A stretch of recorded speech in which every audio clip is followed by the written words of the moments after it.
Welcome to Resumes That Get Results, Experience Matters. This series is made up of 3 parts. Part 1, Getting Started with Your Resume, discusses resume basics. Part 2, The Objective in Your Education, reviews the objective and education sections. Part 3, the one we'll talk about here in this workshop, Experience Matters, provides detailed information on how to describe your skills and experiences in a way that will market you. Let's discuss how to market your skills and experience to employers. For the purpose of your resume, you must be a marketing major. This is your advertisement. You need to sell you. Your resume is not your autobiography. It's not the story of your life from birth to present. Your resume is about what you have that the employer wants or needs. Think about your most important qualities and the industry where you're applying. Tailor your resume to that industry. Business majors should focus on a one-page resume that is concise and to the point. A multiple-page resume will be more acceptable for those pursuing careers in social services or education. The organization of your resume content is important. List the most important information at the top and left of your resume. This will increase your chances of catching the reader's attention. Your goal is to capture his attention and make him or her want to keep reading your resume. Remember, the average reader spends approximately 10 seconds reviewing a resume. That being said, you need to find a way to catch the reader's attention and keep it. Put the most important information about you first, followed by your lesser important information. Do this from the employer's perspective, not yours. The employer will read your resume the same way you do, from top to bottom and left to right. Therefore, make sure your most important information is listed to the top and left. Follow this simple rule for the major headings of your resume as well as the content within each heading of your resume. For example, dates are not usually the most notable piece of information about a person. Therefore, it's a good idea to place dates on the right side of the page so the dates are not the first pieces of information the reader learns about you. Another great way to capture the reader's attention is to use buzzwords or keywords throughout the resume. The greater number of keywords that appears in your resume, the more hits your resume will generate. The greater number of hits, the greater likelihood your resume will be read by a person. Keywords can include job functions, action verbs, degree information, company products or names, job titles, and industry-specific terminology and acronyms. Focus the content of your resume on the specific skills and duties required of the position. Incorporate as much of that as possible into your resume, and don't be afraid to use those applicable key or buzzwords in your resume and cover letter. It's important to personalize your resume. Your resume needs to set you apart from all other applicants. If your resume looks like everyone else's, you haven't succeeded in distinguishing yourself from the competition. Also, by personalizing your resume, you're conveying to the employer that this is your dream job, not I'm just looking for anything that comes along. Although your resume should be personalized, it should never contain personal information. Content in your resume should be related to the job you're applying for. Information regarding race, gender, sexual orientation, politics, marital status, age, religion, or number of children, anything that does not pertain to the job, could be the basis for discrimination in the future. What sells you? These are some possible headings you can use to help organize the content of your resume. Using a variety of these headings will help you restructure your resume in order to give certain items higher priority and help them shift closer to the top of your resume so they'll be noticed more quickly. This list is not all-encompassing. Think outside the box and determine if there are other headings that will be more powerful and impactful than the ones listed here. Make sure your resume is professional and that it works for you. Once you decide on the headings, work on adding the content. Place headings on your resume in order of importance, with the most important being first. Within each heading, the information should be in reverse chronological order, most current to least current. Then, whatever format you use for the content within that section, be consistent. If your job title is listed first one place, it should be listed first for every occurrence within that section. If you bold your job title one place, bold it everywhere. The next few slides will show some possible examples for organizing your resume. They will be broken down by areas: art-related, sciences-related, business, social services, education, and communication. Once again, keep in mind these examples are not your only options. Make your resume work for you. These examples are provided only to give you some possible ideas to explore. The first example is a great way to highlight a study abroad experience.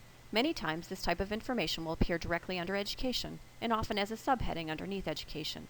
In addition, art majors may want to consider including some exhibits of their work. For someone entering a more non-technical field, the example for computer skills is just one possibility you may choose to use to highlight your skills in this area. The first example on this slide demonstrates how you may highlight your related skills for the photography industry. Also notice the section on honors. This is a great place to list some of your recognitions as they relate to your major or career path. An internships heading is a great way to demonstrate your skills and experience in specific areas. If you completed an internship for academic credit, you may want to strongly consider including this section on your resume. Some individuals will participate in non-credit internships. If that's the case, just be sure to use a more accurate heading, possibly relevant or related experience. Next, we'll explore some sciences-related resumes. The first example highlights laboratory and field skills. Use this section to describe equipment you've used through your coursework, an internship, or related experience. Don't assume the employer knows what equipment you've used and what you've done in the laboratory. Notice how the computer skills are listed in order of importance. The skills more closely related to the sciences industry are listed first, followed by the Microsoft skills. The second example provides just one way computer science or MIS majors may want to explore listing computer skills.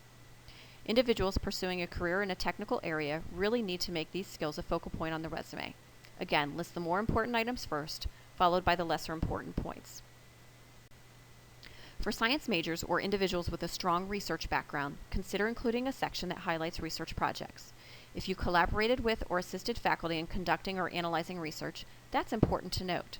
If the research has been submitted and approved for publication, be sure to note that information as well.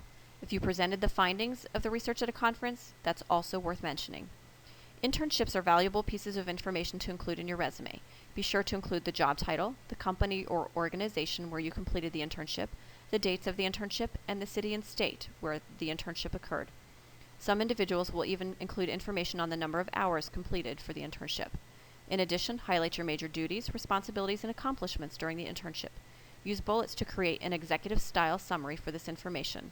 It organizes the content and makes it quick and easy to read. Begin each bullet with an action verb and be sure to use key words to make information jump out at the reader. Related experience is a great way to summarize any experiences, paid or unpaid, that relate to the profession you are pursuing. If the experience is related, be sure to include details that tie in the experience to the position you're seeking. Again, use buzzwords, include a job title, which may be volunteer, and provide details about your duties and accomplishments. Now let's look at some business-related resumes. Related experience does not have to be paid. Both of the experiences used in this example are unpaid positions. However, both of these experiences help the individual develop skills relevant to the accounting profession. Notice how the job titles are bolded for emphasis, and dates are listed on the right-hand side to de-emphasize them. If you've served in leadership roles, you've probably gained valuable transferable skills that could be noted in your resume. Use strong action verbs to begin the bullets. When describing your duties and responsibilities in this capacity, keep the information relevant. If it's not relevant, don't include it. Get creative. Use headings that are industry focused. You don't have to stick with the traditional headings objective, education, and experience. Use stronger headings that will capture the reader's attention. Just make sure the headings are professional in nature. Using more specific headings will be beneficial in helping you organize the content of your resume in a way that will capture the reader's attention. Again, use strong action verbs and describe your duties and responsibilities. Organizing the content of your resume is no different for social services than it is for business or science majors. Use headings that will capture the reader's attention. Consider including the number of hours completed at work, internship, or field sites. Looking at the example above, you will notice two different ways to handle this. Be specific when describing duties and responsibilities. Include industry-specific terminology, for example, respect client and patient confidentiality. That's huge in social services. Let the reader know you have the background and experience and knowledge to be successful in the field. For individuals pursuing careers in education-related fields, list multiple degrees if applicable. Include accreditation information and any certifications you may have. Be sure to highlight your student teaching and field experiences. It's okay to let the reader know you worked at Pizza Hut or Walmart, but that doesn't tell the employer how you handle children in a classroom or organized setting. Let them know you have the experience working with youth and that you know how to manage a classroom. This should definitely be the focal point on your resume. Be specific when describing your duties and experiences. Don't waste time or space with information about taking attendance, supervising recess, bus duty, or grading assignments. Those duties are required of all teachers. Think of things you've accomplished during your student teaching and field experiences that differentiate you from other student teachers. Be specific. Describe specific activities you've implemented. Consider the current topics in education right now: assessment, parent involvement, collaboration, teaching across the curriculum, adapting lessons for students with varying needs and abilities, and learning-focused schools. Think about things you've done outside the classroom that may be relevant. Again, relevant or related does not mean paid. Look at the examples above. The experiences described here are probably volunteer in nature, but if information like that is placed under volunteer or community service, it's not going to be noticed. Place the information like this in a more prominent location on your resume. Showing you've volunteered to work with youth shows dedication and commitment to your chosen profession. Use headings that will work for your experiences and contributions.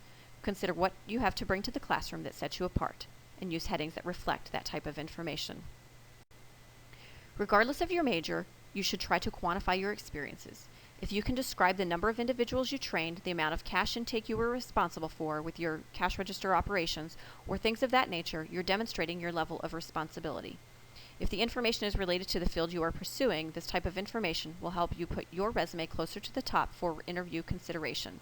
Specify your experiences and include items that will wow the reader.